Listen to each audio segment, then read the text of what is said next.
For you this morning. So right below our screen here, you're going to see some of the results that are coming in. And we had some tight races. That's right. District 3 was one of the hottest contested races on the Republican primary, but we have the unopposed Democratic challenger who will be going to the polls in November, John Hulburd, in with us live this morning. Thank you for taking time. Sure, good morning. To come and be live with us this morning. So it looks like you're going to be facing Ben Quayle. That's what I heard when I woke up this morning. What do you think about that? I'm not surprised. I think he's been the leader since he got into the race with a famous name and a lot of money. So I'm excited to be moving into the general and getting a chance to let people know who I am and what we're all about. What happens from here on out? You've got a couple of months to get ready for November. Is this going to be tough for you? You mentioned he comes with a big name and a lot of money to back it. Well, I think it's going to be tough for anyone running for office right now. People are pretty angry, pretty scared. So whether it's Ben or Jim Waring or whoever else is close, what I tell you is the same message for us. We've been talking about border security. We've been talking about job security. And that last piece I think is so important in the Valley. Almost 300,000 jobs have disappeared in the last 2 years.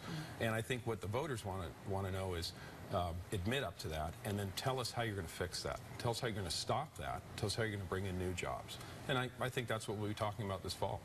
And for those of you at home who are wondering, District 3 is John Shattuck's seat. He retired, kind of opening up this race to newcomers, which is interesting because there has been a lot of push this primary season and heading into November by the general public to say that they want change across the board, whether it's Republicans or Democrats. How do you think that will play into interest in what happens in November for your seat? Oh, I think it's big time. It's part of the reason I got in this race. I'm a 50-year-old father of 5, a lawyer, a small businessman, never run for political office of any kind.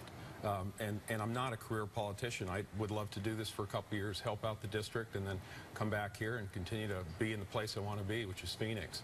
And I think the voters are going to respond to that. I think they don't want career politicians right now, Democrats or Republicans. I get that. I'm as mad at both of these parties as they are. And I think if you focus on that, what they're talking about is they see all of the horrible things that have happened here in Arizona and around the country, and yet when they look back at Washington, what they see mostly is bailouts for Wall Street. They wonder, how does that affect us? How does that help us? And that's something, the voters look at this and say, a pox on both your houses, and I agree with them.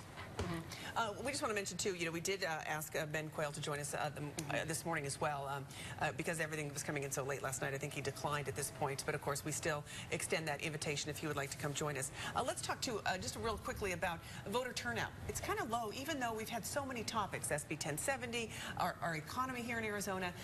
Is it kind of discouraging that we didn't have a big turnout for something like this? Yeah, I actually didn't get a chance when I finally crawled in bed last night to see the numbers. About an hour ago. Exactly, to see the numbers. I'm not exactly sure where we ended up. I'm sure you guys hear this all the time. They talk about enthusiasm gaps. Sure. And are there more Republicans that are going to turn out for something or more Democrats?